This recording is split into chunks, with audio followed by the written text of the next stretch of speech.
Hello, everyone, and welcome to another edition of the Angel of Words podcast, where your stories are heard.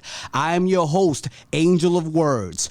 And before we get started, don't forget to tap on that notification bell, subscribe, follow us on all the podcast platforms, visit the website, www.aowent.com. And if you want to leave a donation to the podcast, it is Cash App AOWNYC, and you could do so also on anchor.com, Angel of Words Entertainment. Now, today we have a very special guest all the way from California, the founder of the Color Compton, Miss Abigail Lopez Bird. Ms. Bird, hello, and thank you for joining us today. Hi. Thank you for having me. Well, you know, this episode is very near and dear to my heart because I have a ton of family in California, you know, and I have a lot of little cousins spread out all over the region and especially in Compton itself.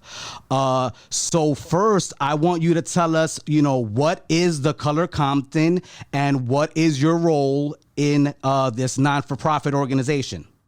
Yeah, well, I mean, yes. And I also want to hear more about family that you have out here. I'm always looking to connect, you know, families between the coast. So I always get excited when I learn that people either have family in New York or folks in New York have family out here. I have a ton. Yeah, no, that's dope. So yeah, I'm from Compton, born and raised, and Color Compton really came from my own experiences of growing up here in the city and my own passion. You know, I started off as a photographer. When I was in high school, I took a darkroom photography class, and that really sparked my passion and love for the arts. And then while I was, you know, getting my master's, my bachelor's, I really grew to love history and I wanted to expand on history. And so, and on my jobs, I always started blending the two. I was like, well, how can I incorporate art into this job? Or, you know, how can we talk about history? And I think history is so tied to identity work, right? And working with youth of color, I really felt that that was really, you know, needed. I needed to talk about that. So through all of, you know, those experiences, personal and, you know, career-wise, when I came back home, you know, I told my husband, Mark, I was like, we need to go back to Compton because this is what I feel like I need to do. And it all started coming in together, right? Like I knew I wanted to do a nonprofit in Compton around the arts because that's where my passion started. But then after time, history and education really started kind of coming into perspective as well as how I can put it together with the arts. And so it just felt like the perfect time. And I really started, it all kind of fell in together perfectly. And so what Color Compton is, it's a nonprofit here in Compton that is grounded on 4 pillars: history, art, community, and identity. And what we do is we work with youth to talk about the history of people of color nationally, but then focus it to California and then even more local to Compton. So we really want to talk about what is the history of Compton? What are the narratives around Compton? What is the stories that are usually told around Compton? And then what is their story, right? So we tie in the history and the things that we know to what they're currently experiencing. And then that's when the art comes in, right? So then they create art. So we do this through internships that are like 6 to 9 weeks long. So we slowly start talking about all this. We talk about history, we talk about art, forms of representation, where they see themselves, where they don't see themselves, how would they want to see themselves? And then we always end the internships with galleries. So the students get to present their art to each other, to their family members. And so that's kind of the main piece of our programming. The other piece that we have is community workshops that are open to everyone. And in those areas, we're trying to foster intergenerational conversations. So, for example, our last community workshop that we had was on the Black Panther Party and art and Compton. So we had a formal Black Panther member that was in the Compton chapter come in and talk about his experience, you know, with the party. And then we also had an artist coming in to talk about her work with curating art shows around Black Panther and activism art. And then we had a young person begin that facilitation. And so, you know, here we have like a 20-something-year-old along with, I mean, I don't want to give folks the age, I don't want to guess me, but older generation that was in the party. And so the more mature generation, Yeah. So that's kind of what we are wanting to do, right? Like foster those conversations between generations, but then also create opportunities where the youth are thinking about these things and kind of creating their own narratives and their own stories and using the arts to have these conversations. Now, do you have to be an artistic type of child to be part of this wave, to enroll in these programs, or is this something for everybody? No, it's something for everyone. You don't you don't have to have any prior knowledge in art. You don't have to be a skilled painter or photographer. It's just if you're interested, right? I think and a lot of all ages, Abigail? Yeah, all so the internships, the internships are between 16-year-olds and like 20. Sometimes we've had 22-year-olds. So it's like goes into young adults, because when you have that high school age, that's usually where folks either continue their education or think about what their career goals are. They're right at that cusp. So that's why we want to engage those folks to be like, okay, well, now you're starting to think about what is life possibly going to look like after high school. And what is it that you want to do? Do you want to follow a artistic, creative career? Do you want to go into higher education? Do you know your own history, where you come from, where your family comes from? How does that impact you? How does it not impact you? And have those conversations, because there's very few places where they might be having these conversations, specifically here in Compton. There's not too many creative spaces. Now, are you using those programs online like Ancestry.com and things of that nature? Do you use that kind of technology in this with these programs, or no? No, we do not. So no, I mean, that's a good idea for the future, and definitely figuring out the right tool to use for that ancestry, like individual ancestry, because people of color often have a hard time tracing their history. And so, we're developing other projects to really capture and archive what that looks like. So looking at family photos, community photos, and stories. There's always stories. We learn about our family through, my tia used to do this, or your grandma always tells a story, or whatever it is, right? That's how we learn our history. It's not in textbooks. Yeah. So one of the things that we are trying to do with another project that we're in the middle of rolling out right now is archiving those stories, right? Because then as folks start, passing, the stories go with them. Unless somebody wants to continue, sharing that and telling that and retelling. I mean, oral history is definitely a part of a lot of folks of color communities, but we want to start archiving. Is it difficult to archive though? I mean, what's that process like?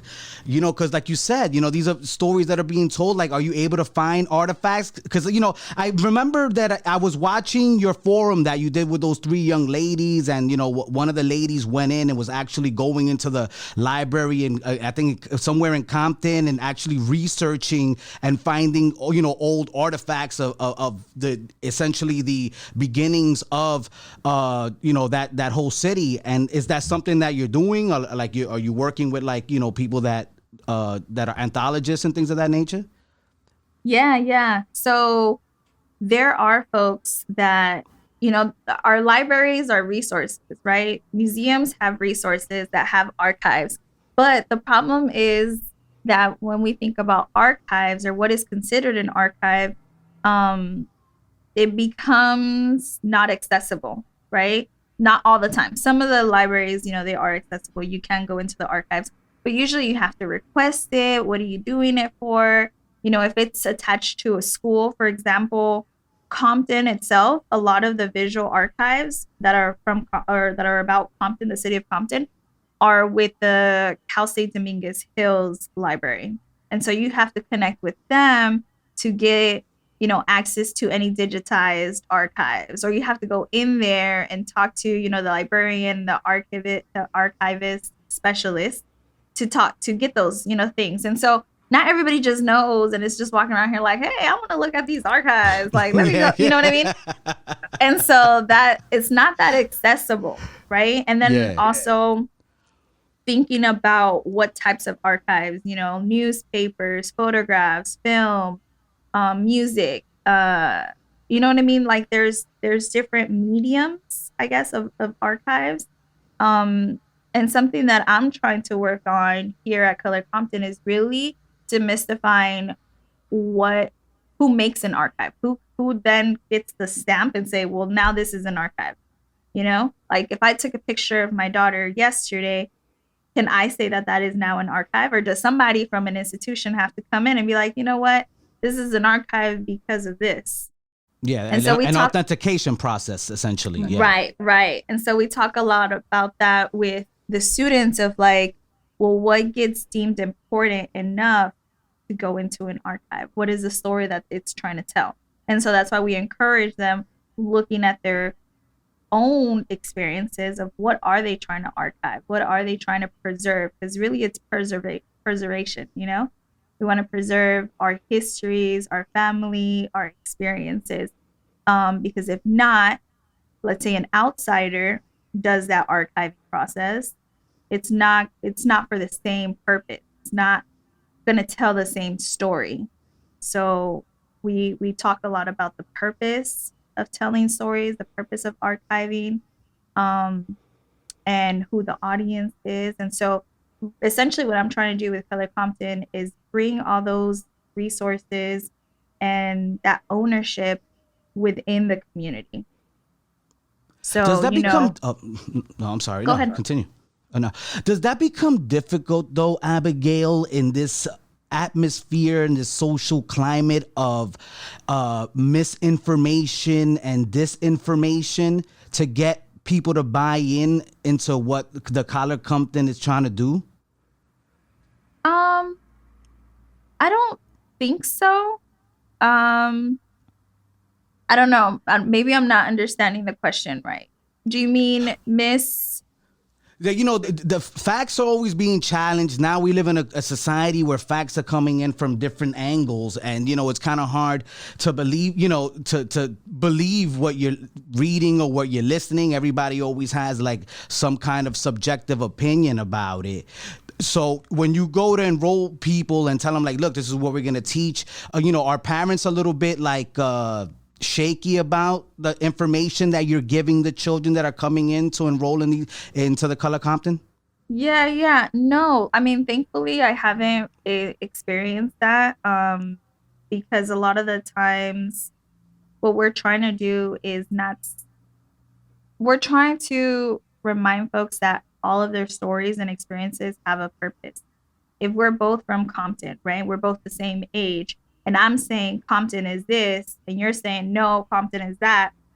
It's not about who's right or wrong. It's about, okay, well, let's document that experience so we can complicate what is the experience of Compton. Because I think that that's the problem when we think about communities like Compton, is that we don't complicate what it means to be from this area. It's very singular. It's like, well, if you're from Compton, this is what you must be.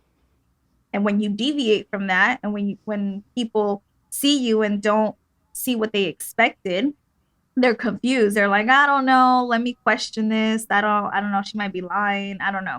Right. And so that's because media, you know, and mainstream media has always perpetuated this single narrative around what it means to be from Compton.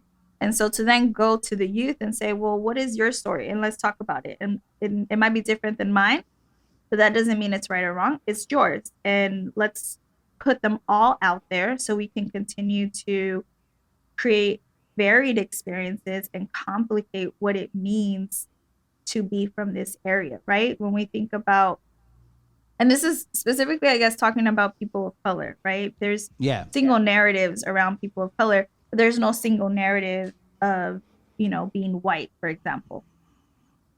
Mainstream white culture is like, there's so many, you know, when we think about novels, when we think about movies, when we think about music, or, you know, there's just so many avenues. You can't just say this one thing. But a lot of the times if you hear, well, I'm a person of color from X community, it's like, okay, well, you must be this. You must know And how to that's rap. not the You case. know? Right. Yeah. And that's not the case. So it's like the more we learn, Yeah. the more exposure, the less you're likely to associate a single story with a person. I appreciate that sense of diversification that you're bringing to the Color Compton. The fact that you're trying to expand on the horizons. Has it become difficult, or is it difficult now with this social climate at an uproar within different factions, to create a story that doesn't make you seem like you're very biased? And to teach these kids to, that, this is this, and things aren't supposed to be like this, but this is what they are right now, unfortunately. Right. I mean, I think that right now we're in a particular era where this work is really important and crucial. People want to see themselves represented more. People want to be acknowledged. People want to be treated, equitable. And so I think that this work is really important right now. And like I said earlier, thank God we haven't had anyone try to push back in terms of our curriculum, because it's not like I'm out here trying to raise little anarchists or anything like that, right? Yeah.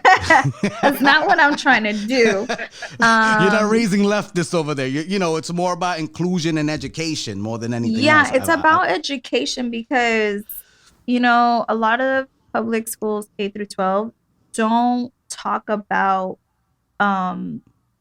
history particular from people of color's view, from the oppressed, from the colonized point of view.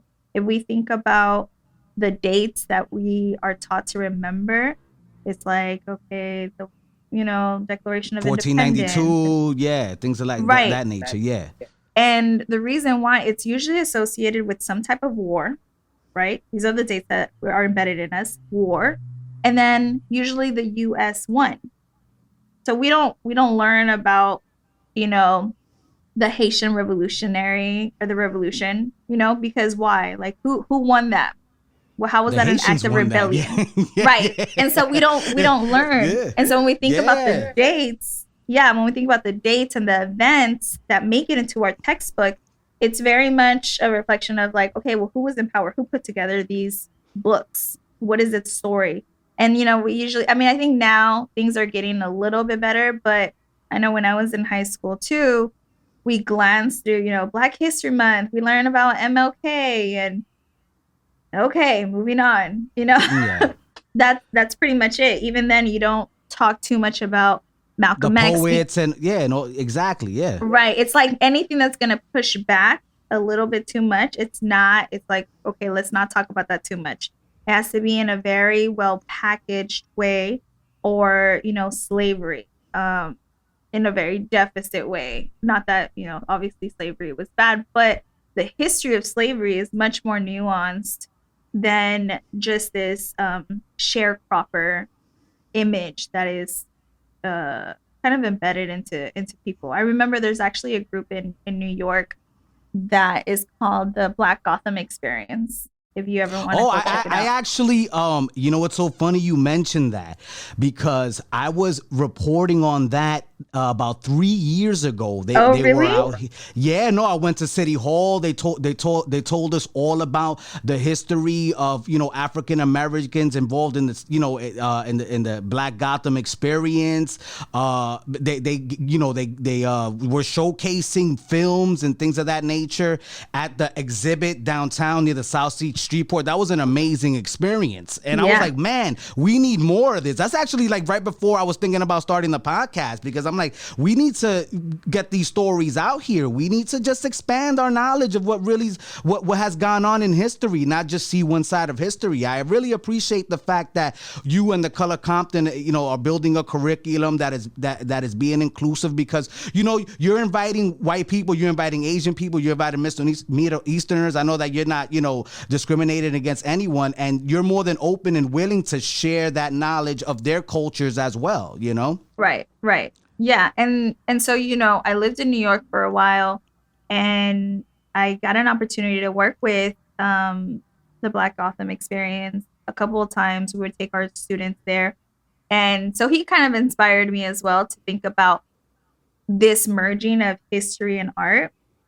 And obviously he focuses in New York, but here in Compton, I think about communities that don't really get represented of our Samoan community in Compton. No one ever talks about that history. It's like it's just black and brown. That's it.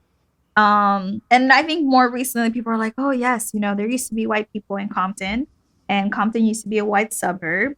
But then even more, back of thinking of the original inhabitants of here in LA, and how more than half were actually Black. People are like, what? And so the people that originally inhabited this area, when you think about the Native Americans and how the land was used, all of that, and how it went through different phases of land being stolen and treaties, and the land was given, and how it was distributed. And we have museums nearby that people can go and visit and see how this was originally used. Compton also has a huge equestrian community. There's horses, wow. And now everybody's paying attention to like Compton cowboys, the Black cowboys. Yeah. Right. And so that I makes didn't read about that. That's crazy. Wow. And you have like artwork and showcases about that at the Color Compton, or will you be making them soon? Yeah. Yeah. We have our space has, I would say, I'm trying to curate a local Compton artist gallery. I would say 90% of the art that's in here, I'm like looking around, 90% of the artwork that we have in our offices is actually done by Compton natives. Okay. So we have a big mural. Are local. Yes. There's only like 1, 2, 3 pieces, maybe 4 that are not Compton artists. The ones behind me are not Compton artists. Okay. But where they from? Just to let the audience know, some beautiful paintings right behind you. Yeah. Well, so all of the art is done by artists of color. The ones behind me are the one of 2 that I actually found at a store, and I saw it and I was like, I need to get this art piece. And my husband was like, wow, you have so much art. And I was like, no, I feel like I need to get this art piece. I was like, I really like it. It reminds me of something. And when I bought them, later on, I was on my Instagram and I realized that I follow the artist already. So I was like, I would have been mad if I didn't get them. Yeah. But the artist, she's actually half Egyptian, half Dutch or Swedish, I think. So a lot of her art is kind of around Egyptian culture and living like the community. So I thought it was beautiful. But so this one's not local, but all the other ones are local. Our main mural, when you walk in, is done by a Compton native as well, who does murals. And he has a part. So in it, I wish I could show you now. I'm not there. But that's why I'm sure Mark, your husband Mark, who's been on the podcast before, actually, shout out to him. I'm sure that he'll send me over some, pictures, and we can throw it on in the background during, when we air the podcast. So yeah. So and that piece, him and I, we talked a lot about Color Compton and thinking about what's not usually highlighted, right? When we think about representation in Compton and art, everybody always wants to paint the Eazy-E's, Kendrick Lamar, Serena. And it's like, okay, now. Yeah. It's like, okay, cool. But, we don't see Serena walking around the street. We don't see Kendrick walking around the street, and a lot of these folks haven't been here in a long time. So, what about our local carniceria? What about our local bike shop? Or what about our elderly community or Latino community or Samoan community? And so he did this beautiful piece that kind of highlights local landmarks. And then just communities that are not usually highlighted. So he included, his own family. He included, Samoan or equestrian community, and it's really beautiful. I'll send you a photo. Oh man, that's so awesome. And right now we're talking to the founder of the Color Compton out in California, Miss Abigail Lopez Bird. Now, Miss Bird, gender equality has also been a humongous deal out here. Very very how do you say highly talked about issue in America, and 44% of owned businesses in the Latino community are owned by females. How does that make you feel? 44, when you hear you that said? stat? Yeah, 44%. Like out of all the, I know you. Do you want it to be 100? No, No, I think no, it's but I think it's awesome. I'm yeah, happy that it's starting to level out a little bit more. I think that, especially, myself, speak of my own experience, being a Mexican American first generation student woman, Latina, I definitely had to experience different challenges when it comes to wanting to start this, you know? I do have 2 little girls. I am married, and I feel like everybody expected me to do certain things, right? I think my parents at one point thought, okay, Abigail, she's doing this right. She's like, hey, she got her school degree, and now she's married. Now she has kids, and she has a good job. All right, mija, like, you did it. And then I was like, yeah. actually, I'm going to quit and I'm going to do this. And they were like, are you sure? And, I think that it's partially me, and I think my husband, I'm thankful that he's so supportive of this, but I've always done my own thing. I've always been like, this is what I feel like I have to do, and I'm just going to do it, even if other people don't understand it. And I've gone off on my own a lot of the times, from the very beginning. When I graduated high school and I was going to go to college, I was the second one to go to college. My sister had gone off to college before me, but she went to a local school, and then she moved back home, and she was commuting. But for me, I remember I accepted to go to college like 6 hours away from home without telling my parents. I was like, okay, mom, okay, dad. So I already accepted going to UC Santa Cruz. So I guess you guys have to drop me off. And they were like, wait, what? They're like, there's schools here. Like, why did you have to leave? And I was like, well, I already accepted it. So unless you don't want me to go to college, like, I have to go. And I moved away 6 hours away. I was 17 at the time.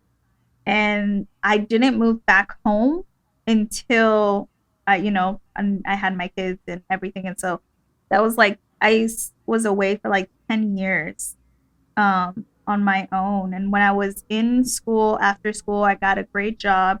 And my parents were like, okay, you have a good job. And I was like, okay, this is a decent job, but this isn't what I'm supposed to do. And I left. And everybody's like, what? And then I was in New York and working, afterwards when I got married and started having, even before I had my kids, I got a good job. And then I was like, nope, I have to leave. And then I got here to Compton, and I started working a job. And it was good as well. And then I was like, nope, this isn't it. So I had to leave. And so I've left like good careers many times. And I feel like people sometimes think, financial stability and thinking of a good job. And I think that that's great for a lot of folks if that is your calling, if that's where you feel good. But for me, that's never been it. If I really wanted to have a decent job that gave me good, retirement plan and paid well and good benefits, I could have quit 3 careers ago, 4 careers Yeah. ago. But that wasn't it. You know what I mean? I definitely felt like I had to do this. And I feel like as a woman and as a mom, as a Latina, people really did not understand. And so I've definitely listened to a lot of other Latinas who have kind of paved their own way. And I think it's great. I think I was thinking about this actually not too long ago. When I was pregnant with my first child, I didn't know that I was pregnant yet, but I was in New York and I went to this movie theater over there by West 4th. They were doing a screening of Dolores Huerta and her documentary. And they were going to have a Q&A afterwards being moderated by Maria Hinojosa. And I was like, okay, this is dope. So I went, and part of the film was talking about Dolores as a mom. And she had so many kids. I didn't even realize how many kids she had. But, you know, I guess she wasn't taking birth control back then. And she had a lot of kids. And because being Dolores Huerta, who she was, you know, she was traveling a lot. So she would leave her kids with different people to take care of them. And in the film, towards the end, you know, you see like one of her oldest kids kind of like breaking down, like, you know, I was really sad that like my mom was never here. And everybody would be like, you must be so proud that your mom, you know, is Dolores Huerta. And they were like, yeah, but for me, it was just I never got to see my mom. And he was like crying and stuff. And I was like, oh my God, like that's so, like as a woman that you have to balance that. Like, am I going to be a 100% mom? Or if I go and take care of something, you know, because, you know, the work that she was doing was so important. And, you know, as an adult, her kids can understand that. But as a child, you're just like, well, where's my mom? And I was like, dang, like that sucks that we have to navigate that. And Maria Hinojosa also talked about this recently in her book that just came out. And so I was like, that's so true. Like, Mark doesn't have to think about that. You know, like Mark isn't over here thinking like, you know what is my daughter going to think about me? You know, like that's not, and no one's judging him either. Yeah. So, you know, and that's why I think a lot of women also decide not to have kids until their career, you know, they're in a different place. But I think that that's definitely a challenge that women, and especially Latinas, if you come from a conservative family that is like, you know, mija, you need to be doing X, Y, and Z. Yeah, it's a lot of pressure. Yeah, yeah. How did you break from that pressure though? Did you just wake up one day and say, I'm good with this. I'm not doing this anymore. Like, I'm gonna do what I want. Like, because, you know, that's how I wake up every day. You know what I mean? Like, I'm not going to, you know, bend to social norms. I'm going to do what I want. And when it hits, it hits. You know, that's how I've always lived my life. But it's different because I'm not a woman. And by the way, it's Women's Day. So shout out to all the mujeres, the ladies out there. El Día de Mujeres. But you know how, like, you know, how do you do that? Where do you find the will? Where do you find the fortitude? Right. Well, I mean, when I had my oldest, I'm grateful that where I was working at the time was very flexible. You know, I had a great, you know, family leave, and I was able to work from home at the time. I could take days off. I could travel with my daughter because I used to have to travel a lot for work, but I would just take her on trips with me. And then when I decided to move back here to Compton, I felt like it was used against me. Like I remember my job saying, oh, well, we know you really want to come back home. So maybe, and you have a kid. So maybe you could take a pay cut, or, you know, you could like spend more time with your family, like work kind of like a part-time type. And I was like, I don't know. Like, I feel like I could really spend time with my daughter. You know, like I'm closer now. I don't have to travel an hour to get to work like I did in New York. And so I didn't feel as much pressure at that point. But then as I kept working and, you know, I kept seeing my daughter grow up, and, you know, my parents were like, I guess, happy that I was in a stable job, in a career. But I wasn't happy. I was like, I'm just not that type of person, honest. Like, I don't know how to explain it, that it's just not me. Like, yeah. I can't just sit down and be like, okay. And I mean, nobody don't get me wrong. Nobody puts baby in a box, you know? Right. And don't get me wrong, being a full-time mom is so much work, because when we did move out here and Mark started kind of spending more time with our daughter while I was going to work, he was like, oh my God, I don't know how you do this. I don't know how moms do this. And so it's a lot of work. And I give it to moms who are able to do that. But I remember I was really just not happy. And I was scared, financially, because I think that was the burden everybody would put on me. Like, how are you going to not take care of your family, financially, or like you either have to take care of your family financially or you're going to dedicate yourself to being a full-time mom. And I was saying no to either. So that's what was hard, where I felt pressure, because it was like, you have to do one or the other. Either you're providing financial stability and healthcare for your kids, or you're going to be 100% at home with them and raise them. And I was like, no. And I was really scared. And I remember having this moment where my daughter was trying to learn how to walk. And she was just like really scared. Like, she just didn't want to do it. Like, we would hold her hand and she would like be walking around. But as soon as you let go of her hand, she would freeze and she would just fall. She was like, oh no, you're not holding me. I'm just going to fall. And I remember, I definitely thank God for every opportunity that I've been able to have, right? I don't think I would be here without God. And I felt at that moment that God was talking to me and reminding me of like, look, homie, this is what I'm telling you to do. And you need to pay attention to me. And I was like, okay, because I felt convicted. I felt that I had been praying. I had been trying to figure out, okay, I feel like my calling and my purpose is not this career and I need to leave, but I'm really scared and I'm getting pressure from my family and, just everyone.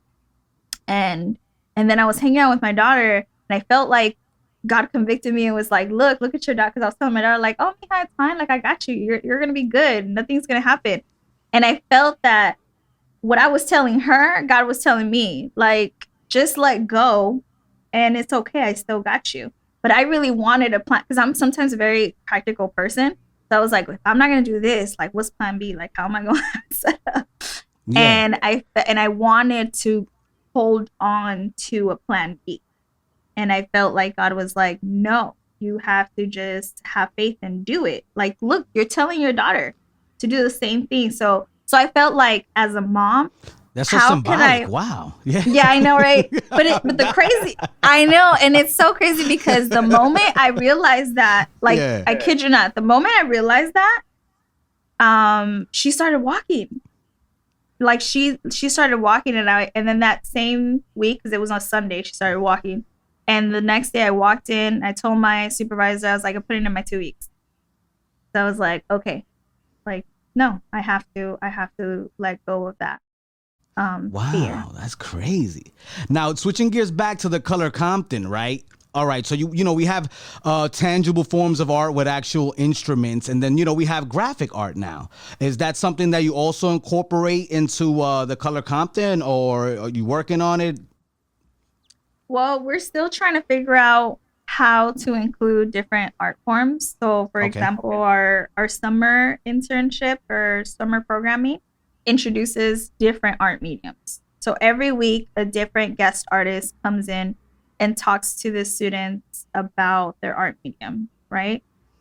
But the ones in the fall and in the spring are much more focused. So the one in the fall that just passed was on photography and video.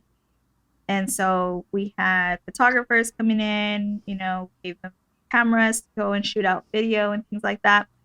And then the one right now that just started last week, actually, is around painting and printmaking.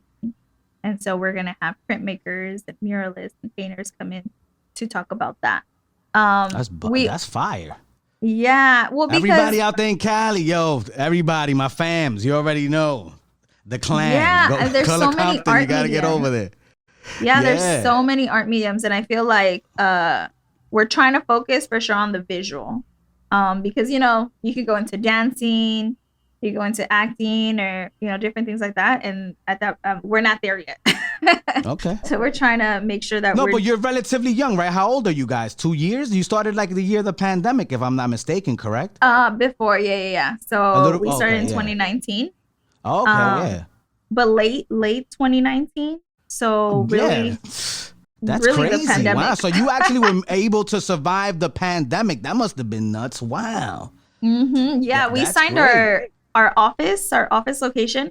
We signed the lease like a week and a half before everything shut down. So Wow. we didn't know. We didn't know. And at Well, first, no one knew how congratulations to long it you was going to guys for take. keeping it over. Yeah, I mean, Nobody knew how long. nobody knew how long it was going to take. So at first I was like, well, this is fine. Yeah. Like we'll be closed. And while everything is closed, we'll fix up the office. We're going to be doing our remodeling, painting, getting it nice. So by the time everything opens up again, it's like, cool, we're ready to go. So at first we were like, okay, cool. It's a blessing in disguise. And then when things didn't open up, we were like, okay, so what do we do? And we started doing a lot of hybrid things and virtual things. And so far it's been good. And we still have continued that hybrid model and still do our community workshops online. So, And those are the webinars you're doing online, right? Because I mean, I've seen some of your Zoom meetings. Those are great. Like if you really want to learn about art and history and things of that nature, I suggest that's on your YouTube channel.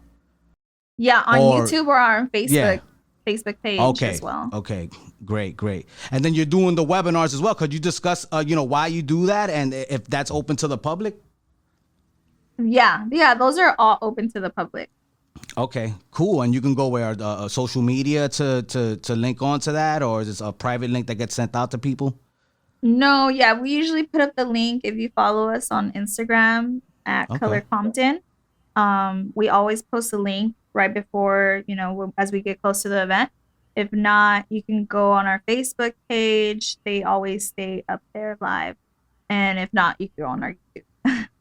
All right, cool. Well, Ms. Lopez Bird, we reached a point in the podcast where it's time to play 5 Words with Angel.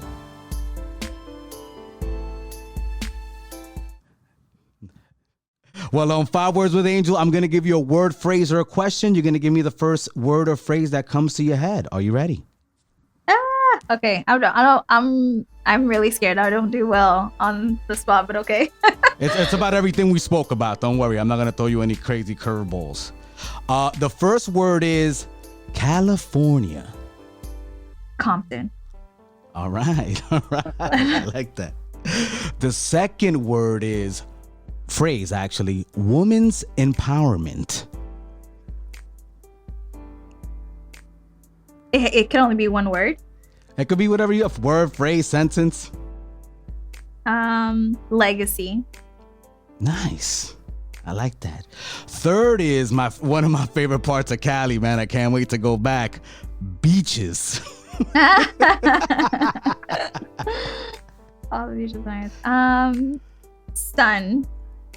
Okay, cool. The fourth word is Latina. Mujer. All right. And the fifth and final word phrase on 5 Words with Angel is your favorite Compton musician. Oh, musician? Yes. I mean, for sure, Kendrick Lamar. Kendrick Lamar. Shout out to Kendrick Lamar. You win. Yeah. You are Abigail's favorite Compton artist. Well, Miss Lopez Bird, could you let the folks know that are listening and that are going to be watching, a little bit, not a little bit, but a final statement on, about the Color Compton, why, if they're in that area or nearby, or if they want to fly in to, be part of the movement, why they should be part of want to be part of the Color Compton. Yeah. So Color Compton, it's a nonprofit here in the city of Compton in California. And it's centered around art and history, really to work with youth, because we believe that the more that you know where you come from, who you come from, better impacts where you want to go and who you want to become. So that's why we focus on history and use art to have those conversations. And we do have an office and a creative space here in Compton that folks can stop by and visit. We're right in downtown Compton.